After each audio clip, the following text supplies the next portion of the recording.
poder pentecostal, ó vem nos inflamar, também nos renovar, ó vem, sim vem, ó chama divinal, teus servos batizar. Cumprimento a todos com a paz do Senhor Jesus. Estamos começando mais um vídeo aqui no nosso canal Teologia Pentecostal Bereana. Eu vou estar passando um breve vídeo aqui antes de começar o vídeo, porque esse vídeo aqui especificamente será uma resposta a um erro, a uma fala errada de um querido reverendo, homem de Deus, mas que com todo respeito ele falou algo errado e que não é uma verdade sobre o pentecostalismo clássico. E esse vídeo aqui será uma resposta a essa fala errada do querido reverendo. Você não é crente ainda, porque você não fala em línguas. Você não tem o Espírito Santo ainda, porque você não foi batizado pelo Espírito. Porque no movimento pentecostal, batismo é falar em línguas.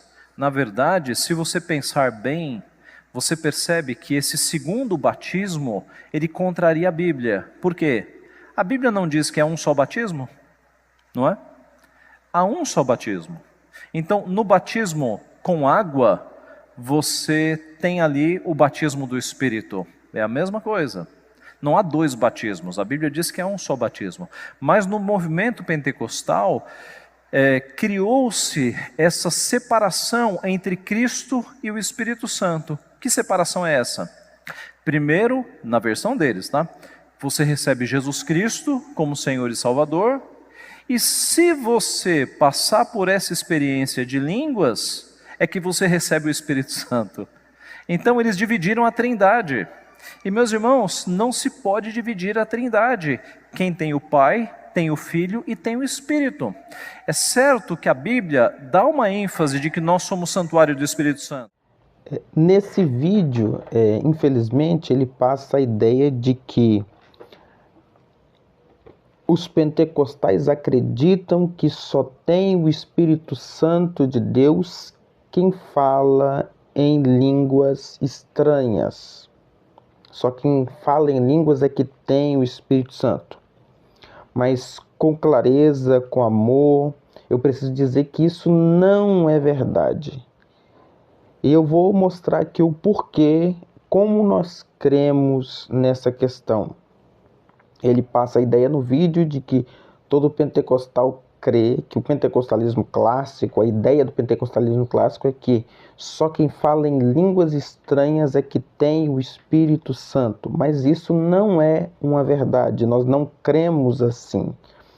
Mas aí que está o problema. Se homens inteligentes como ele passam essa ideia errada, fazem essa falsa afirmação, as pessoas vão crer dessa forma que quem não conhece o pentecostalismo, quem não estudou o pentecostalismo, vai ter essa ideia.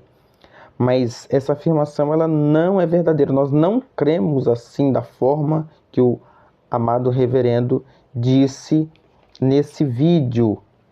Ele fala que o pentecostal crê que só quem fala em línguas é que tem o Espírito Santo. E ainda ele dá a ideia, quando nós vemos o vídeo completo, ele ainda dá a ideia que o pentecostal crê assim, inclusive para salvação, o que não é uma verdade. Quando nós estudamos a teologia pentecostal, quando nós olhamos o cerne da teologia pentecostal, nós vemos que não é assim.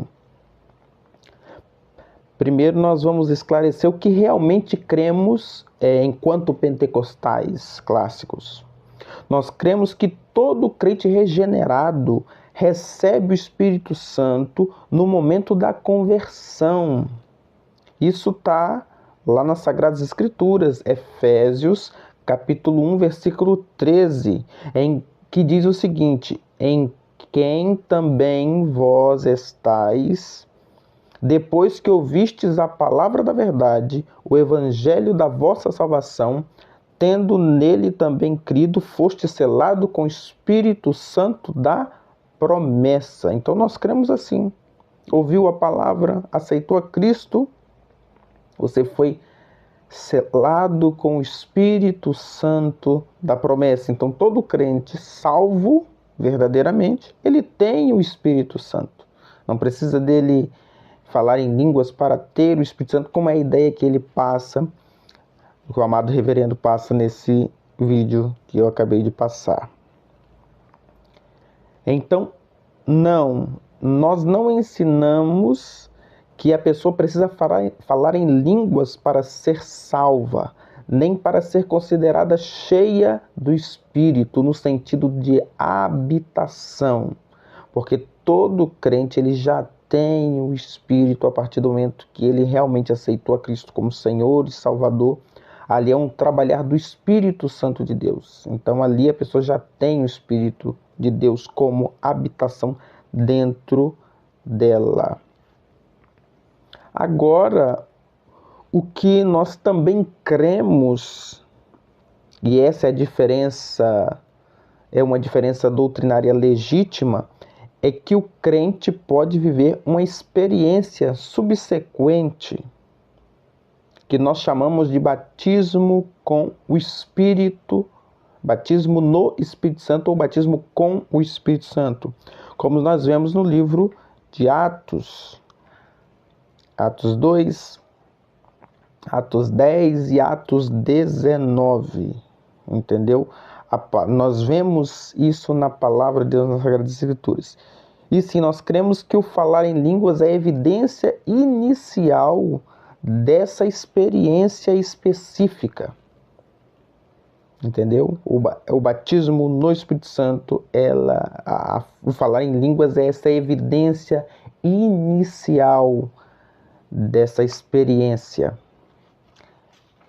Então aí a partir daí o crente ele foi batizado no Espírito Santo de Deus. E a evidência é o falar noutras línguas.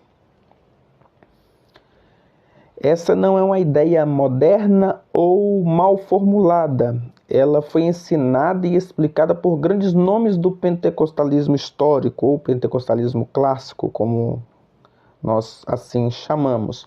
Por exemplo, Donald Gee, ele foi um teólogo pentecostal assembleano do século XX. Ele disse o seguinte: as línguas são o sinal inicial do batismo no Espírito Santo, mas nunca o critério da salvação, ou um critério de salvação.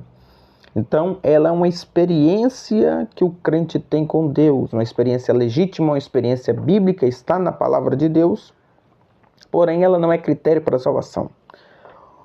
Outro grande teólogo, David du Plessis, que foi inclusive um elo entre pentecostais e reformados, ele ensinava e dizia o seguinte: o Espírito Santo habita todo crente regenerado, mesmo que ele nunca fale em línguas.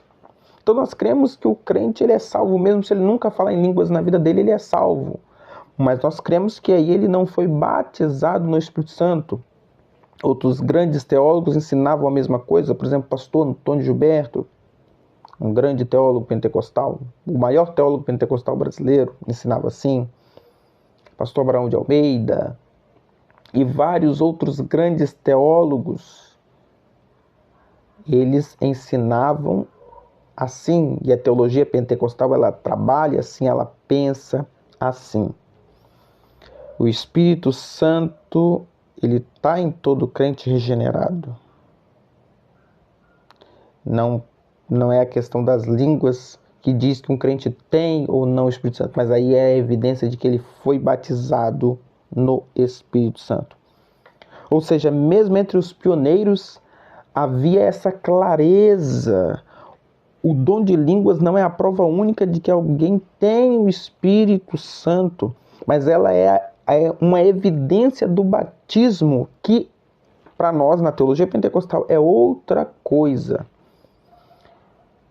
Então nós temos que ter essa consciência de que são coisas distintas, e que o pentecostal ele faz essa distinção muito claramente do que é ter o Espírito Santo e do que é ser batizado no Espírito Santo. E para nós estarmos partindo para o encerramento do vídeo, irmãos, discordar da doutrina pentecostal é absolutamente legítimo. É legítimo. Discordar, legítimo. A reforma nos ensinou a examinar as escrituras e cada tradição tem suas ênfases. Cada tradição cristã, evangélica, protestante, ela tem as suas ênfases específicas dentro da sua teologia. Isso fica muito claro quando nós vamos estudar cada teologia específica de cada denominação, de cada tradição cristã evangélica. Mas o que não podemos aceitar é que se espalhem mentiras ou distorções do que realmente ensinamos. Isso não pode ser aceitado. Isso prejudica o diálogo e quebra a unidade do corpo de Cristo, porque faz divisão, faz briga. Nós não cremos assim, mas se você ensina assim, vai dar uma quebra no corpo de Cristo, e nós fazemos parte do corpo de Cristo. Provérbios 18:13 diz o seguinte: